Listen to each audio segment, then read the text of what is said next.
Hi, this is Steve Aul, the Aul Financial Group. Welcome everybody to the March 20th Town Hall for the Aul Financial Group. We look at it, the part is, we break these years down into quarters, and the first quarter of 2024 is only about 10 to 11 days from being over. And so I thank everybody that's joining us live, and I am thanking everybody that's going ahead and listened to it after it's been ran through compliance and sent off to everybody. So we're going to talk about some different subjects today. I'm going to go ahead and let Mel go ahead and start with the first part for today's town hall. All right. Thank you, Steve. I appreciate you guys being here. And those of you listening later, we always want to provide you with new and interesting information or educational issues. My situation today is I'm going to talk about one of my favorite subjects, and I know it's all near and dear to your hearts, and it's life insurance. And I get this all the time when we talk to new people about why the heck do I need life insurance? I'm a certain age, I've got some assets put away, and I don't need the life insurance anymore. I'm not concerned about paying off the house or things of that nature. We have assets for that. Well, we use life insurance a little differently. We use it for as an additional way of helping to pay for long-term care insurance without having to qualify for the long-term care. And the life insurance has a residual value if I don't need it for the long-term care. We use it for legacy planning, that maybe I want to spend my IRA money down and leave a large tax-free inheritance to my children or grandchildren, or set up trusts and things of that nature. Or maybe I want to be able to use the life insurance as a financial tool to put money in, after-tax dollars in, over a period of time, let it grow tax deferred, and then use it as tax-free income later on in life.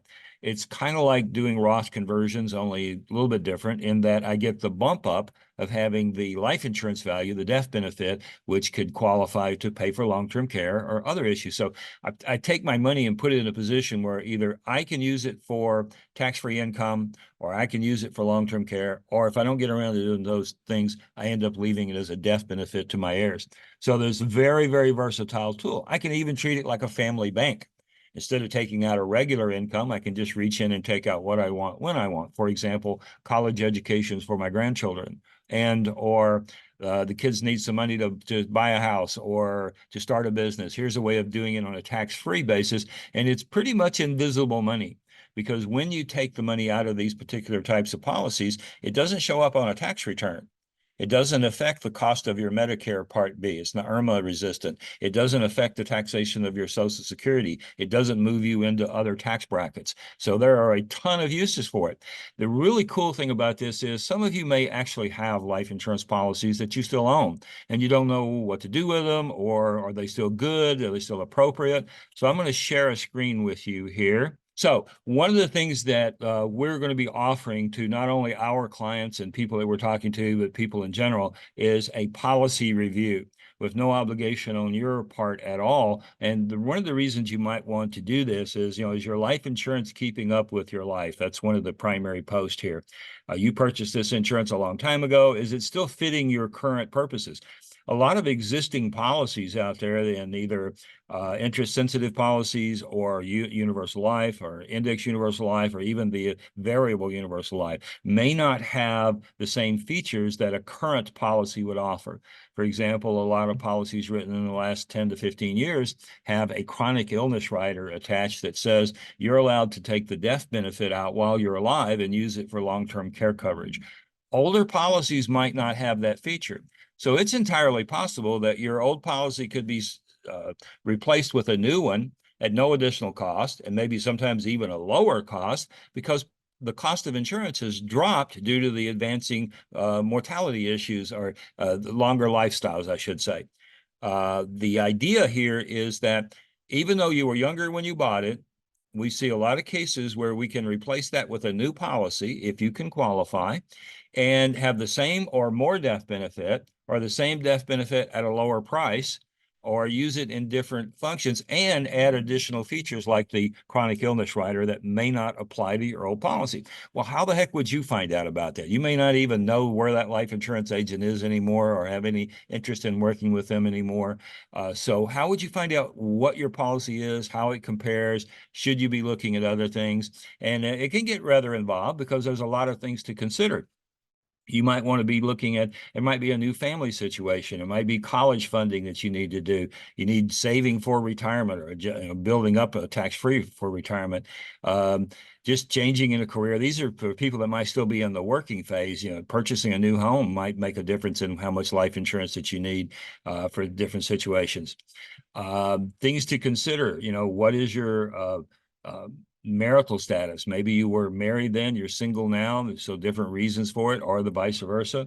Do you have grandchildren or that you want to build out something for? It's just a lot of reasons to take a look at your current policy and see if it might need to be updated or adjusted, especially when you might have the opportunity to improve upon it or reduce its cost and make it more effective for you, and maybe even more tax efficient for your retirement. So there's a lot of keys, and one of the ways we help people do this is we have a questionnaire that I'm about to show you here in just a moment that you can help fill out. We can fill it out for you, and we can literally go out and research your policy and compare it to new ones and see if it makes any sense whatsoever. So here's how this would work. If you own an existing life insurance policy and you have questions about its efficiency, if it's still appropriate for you, should I get rid of it? Should I keep it? Does it meet the current needs of my family and my lifestyle? Can I get a better deal? The questionnaire works this way. If you fill out your name, address, and all that stuff, and what's your policy, who issued it to you, how old it is, and things of that nature, and we can ask some qualifying questions to see if you might still get through underwriting to get a new policy. What we will then do is literally get what's called an in-force illustration of your current policy.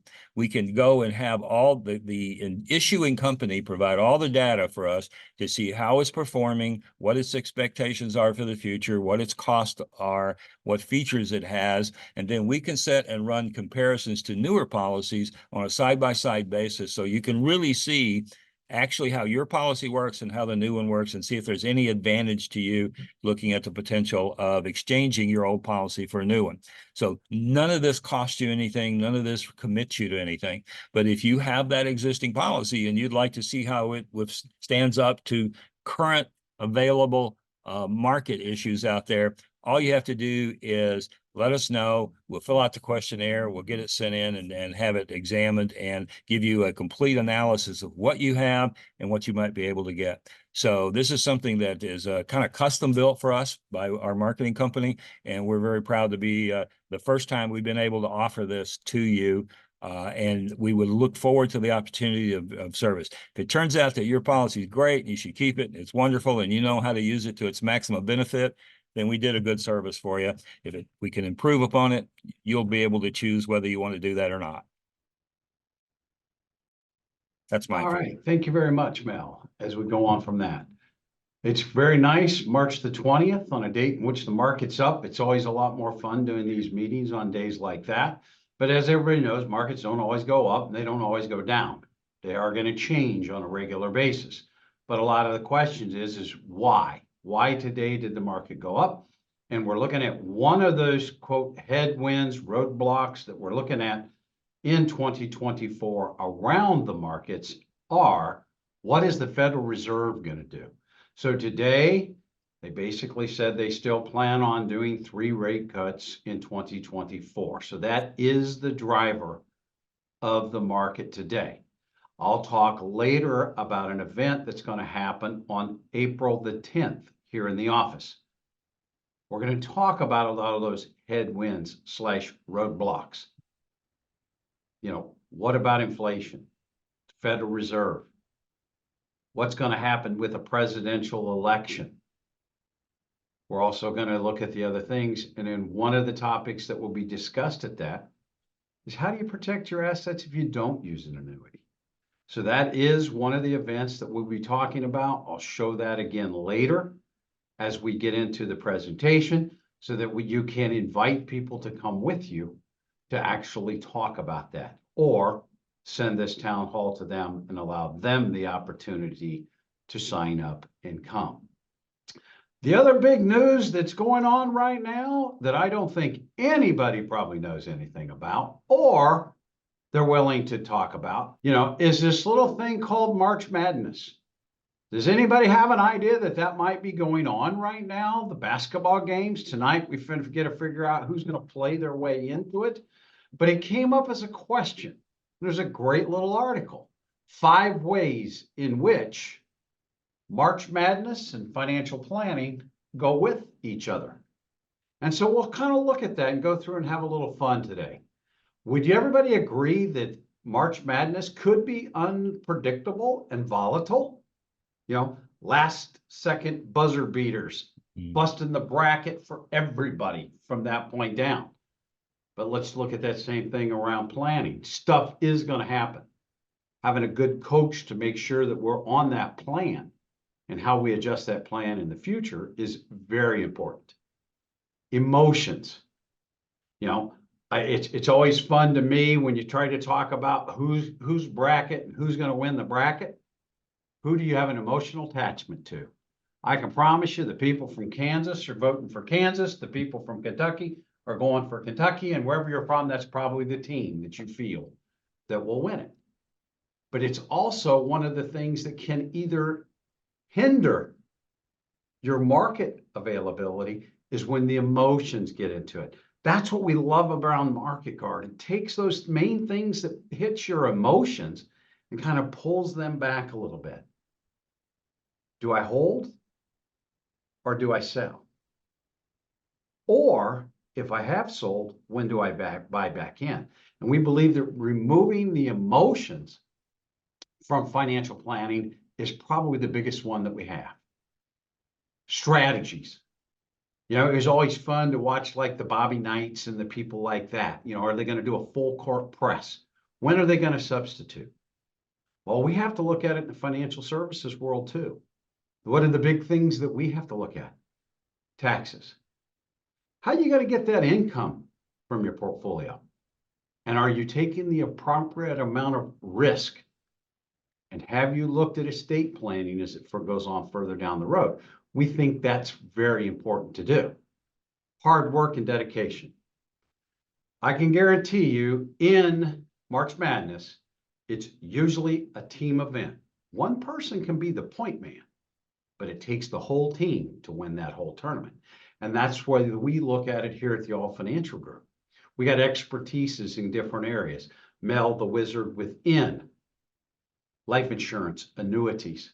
My expertise is more in the area of taxes. And we start to look at those investments. We think those are the very important thing.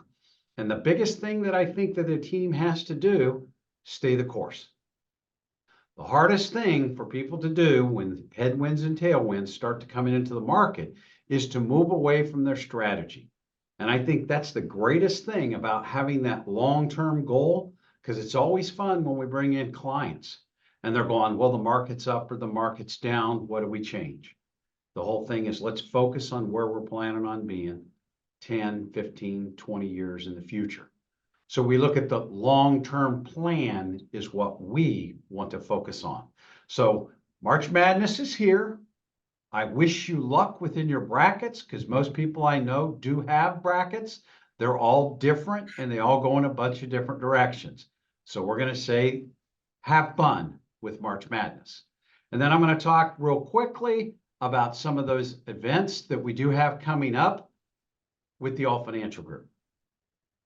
Things that you can, if you want to, come to or invite somebody to. We have on March 26th and the 27th, which is Tuesday and Wednesday of next week, Taxes and Retirement at Sunset Hills. If you'd like to bring a guest, we'd love to have you there. Wednesday the 10th, I talked about retirement roadblocks. What are those things that are, quote, headwinds today that might affect our retirement in the long run? We're going to do that here at the office in the presentation room. There's no charge to get into the office. We just need you to tell us that you're coming. Shred event. mark your calendar for Saturday, April the 20th. We are going to have a shred event. That's after tax day. So if you're like me and you've saved your tax returns from 1987, you might want to go ahead and get rid of them now. We don't quite need them that long. I don't think I have any 87s before, but I probably still have some 2000s to 2020s. So we'll go with that. You need to keep them for 5 years, 7 years. You have to keep them forever if you defrauded the governments, but since I didn't do that, I don't have to worry about it. So you have to keep it from there. But we will have an event here at the office, the shred event. This year, I would say this is going to be one of those years. You know, the biggest group of incoming clients that we've had this year is from referrals for people like you. And I will sit here and say, you are the people that we like to do business with, and we want to do business with people like you. So I'm going to say thank you very much to all of those that have referred family and friends to the Aul Financial Group. I want to welcome anybody that's new to the family, because we believe that that's really what it's all about. We have a lot of fun here at the Aul Financial Group, constantly doing things to upgrade the experience for our clients. So again, thank you very much. We love doing business with family and friends. We will see you in a couple weeks.